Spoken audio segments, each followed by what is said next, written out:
Chapitre 17. Les pommes de terre sont en panne. En cours de route, nous rencontrâmes nos 3 espions qui revenaient de la forêt de Reckling où ils avaient cherché la trace de nos parents. Lorsqu'ils nous aperçurent dans la camionnette pétaradante, ils s'immobilisèrent en ouvrant des yeux stupéfaits. Je freinai et arrêtai le véhicule tandis que Thomas faisait signe aux 3 garçons d'approcher. « Avez-vous vu les parents ?» leur demanda-t-il. « Non, » dit l'un d'eux. Il me regardait avec admiration. « C'est formidable que tu saches conduire ça à ton âge. »« On se débrouille, » répondis-je modestement. Tous 3 voulaient nous accompagner, mais Thomas refusa, et ils s'éloignèrent très déçus. Je passai en première, démarrai. Avec plaisir, je constatai que cela allait déjà mieux. Mais à peine avais-je terminé la manœuvre que Walter déboucha un courant d'une ruelle et nous fit de grands signes. Je freinai si énergiquement que la camionnette chassa sur la droite et manqua de peu un réverbère. Mes passagers furent violemment projetés les uns sur les autres. Marianne, elle, glissa en avant et se retrouva sur les genoux. Elle se redressa en disant simplement « Toi, tu sais te servir d'un frein ?» Un peu brutalement, grogna Thomas derrière moi. Walter nous avait rejoints. Il était hors d'haleine et paraissait surexcité.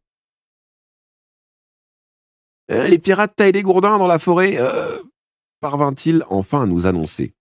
« Je les ai entendus se plaindre de ne plus avoir rien à manger. » Le visage du gros Paul exprima une anxiété comique. « Je parie qu'ils vont piller les magasins d'alimentation, » rugit-il. « Faisons vite, » décida Thomas. « Allons chercher les pommes de terre et mettons-les à l'abri. »« À toute vapeur !» criai-je. Thomas chargea Walter d'aller retrouver au plus tôt le chef de la garde civile. Il devait proclamer l'état d'alerte et doubler les patrouilles qui surveillaient les magasins. Puis je démarrai en trombe, cramponné les 2 mains au volant, et je ne pouvais cependant pas empêcher la voiture de zigzaguer. Mais comme la rue était déserte, cela n'avait pas grande importance. Bientôt, nous arrivâmes en vue du champ de communal, où une vingtaine de garçons étaient déjà en train d'arracher des pommes de terre, les uns avec leurs mains, les autres avec des pelles ou des binettes. Je fis un virage audacieux et pénétrai directement dans le champ pour faciliter le chargement. Puis, nous descendîmes afin de donner un coup de main aux autres. Travail pénible s'il en fut. Au bout de 10 minutes, nous étions en nage, et les reins nous faisaient horriblement mal. Le gros Paul gémissait à fendre l'âme. « Courage !» lui lançai-je. « Miséricorde !» plaignit-il. « Je ne pensais pas que c'était si dur !»« C'est évidemment moins fatigant de les manger !» répliqua Marianne en riant. Soudain, Max poussa un cri. « Attention les pirates !» Nous nous redressâmes pour jeter les yeux de l'autre côté de la rivière qui longeait le champ. Une quinzaine de gamins avaient surgi des taillis qui couvraient la rive et ils nous observaient en se concertant. Tous étaient armés de bâtons. « En avant !» commanda Thomas. Nos gardes ramassèrent leurs goudins pour se ruer vers les pirates à la suite de Thomas. Mais nos ennemis furent si surpris par cette attaque brusquée qu'ils s'empressèrent de disparaître dans les taillis. Thomas renonça à les poursuivre. Nous reprîmes notre travail et en peu de temps, nous eûmes rempli 20 sacs que nous chargeâmes sur la camionnette. Je m'installai de nouveau au volant, avec Marianne à mon côté, et je ramenai prudemment la voiture jusqu'à la route. Thomas et Max montèrent sur le marchepied gauche, Henri et le gros Paul sur le droit. Je me mis en route, lentement, pour que les autres puissent nous suivre à pied. Tout alla parfaitement bien jusqu'à la gare, mais voilà qu'au milieu de la place, le moteur se mit à tousser, eut quelques ratés, puis s'arrêta. Ce fut en vain que Thomas tourna la manivelle. Le moteur resta muet. À son tour, Max tenta sa chance, sans plus de succès. « Que se passe-t-il » demanda Thomas. Je soulevai le capot. Tous se penchèrent pour examiner le moteur, mais nous ne constatâmes rien d'anormal.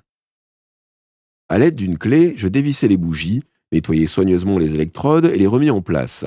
Après quoi, j'allais tourner moi-même la manivelle sans parvenir à tirer le moteur de son silence obstiné. « Quelque chose de cassé, sans doute, » soufflai-je, en m'épongeant le front. « Panne sèche !» cria soudain Charles Benz qui était passé derrière la voiture. Il avait ouvert le réservoir d'essence et plongé un bâton à l'intérieur. Celui-ci ne portait aucune trace d'essence. « Nous voilà en panne !» soupira Henri. Le pire, c'est qu'il nous était impossible d'aller chercher de l'essence. Tippelbach, qui était très à l'écart des grandes routes, ne possède en effet qu'une seule pompe, celle du grand garage, mais elle était fermée. « Poussons la voiture !» proposa Max. Je repris place au volant, les autres se mirent à pousser, Mais malgré tous leurs efforts, la voiture, lourdement chargée, ne bougea pas. Quelqu'un suggéra d'aller prendre le fiacre qui se trouvait toujours sur la place. Oh, ça a duré trop longtemps, fit remarquer Thomas. Les pirates mijotent quelque chose et nous ne pouvons abandonner les pommes de terre aussi loin de notre quartier général. Désespéré, je m'assis sur le marchepied, la tête entre les mains. Mes compagnons restaient silencieux. La situation paraissait sans issue. Soudain, mes yeux tombèrent sur le garage de tramway de l'autre côté de la place. Avec un hurlement d'Indien, je sautai sur pied et m'élançai à travers la place. Les autres durent croire que j'étais subitement devenu fou. Je secouai la porte du dépôt, mais elle était malheureusement fermée à clé. Thomas me rejoignit, ayant enfin deviné ce que j'avais derrière la tête.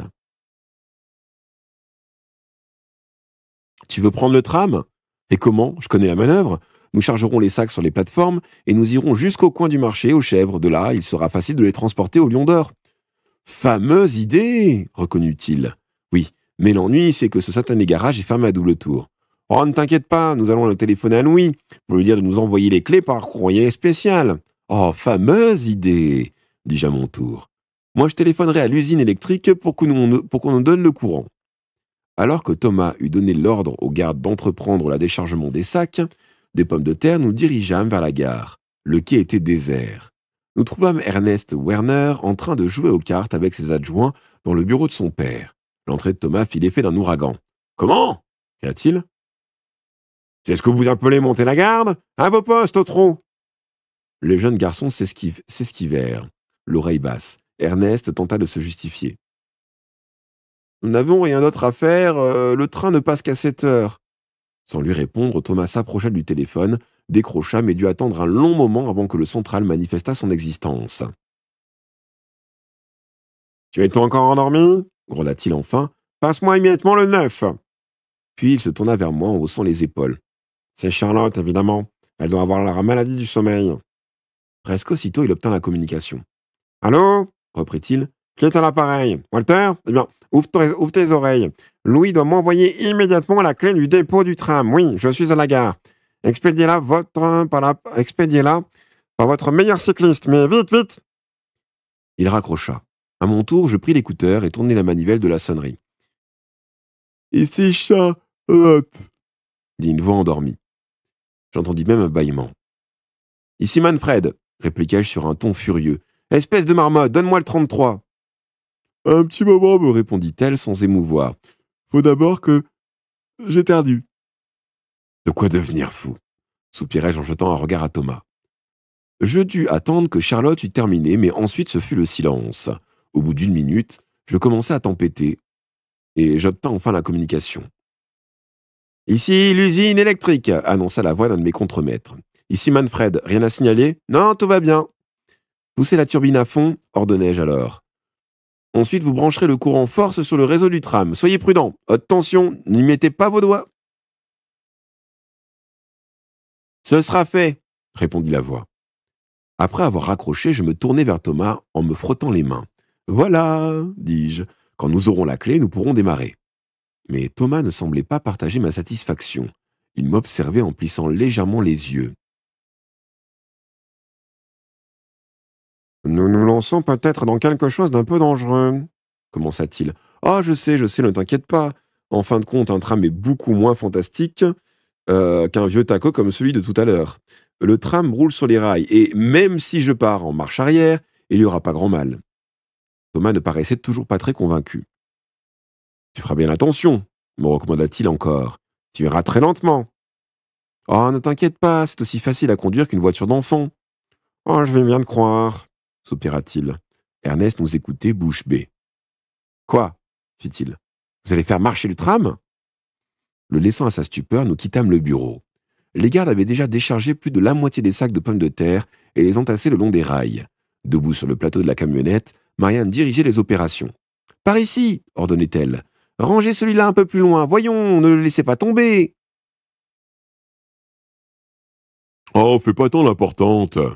grommelait Paul qui, avec 3 autres garçons, transportait avec peine un sac particulièrement lourd. Thomas et moi nous vînmes donner un coup de main. Quand tous les sacs furent déchargés, nous poussâmes la camionnette hors des rails, le long du trottoir. Peu après, un cycliste arriva en trombe et nous remit la clé du dépôt.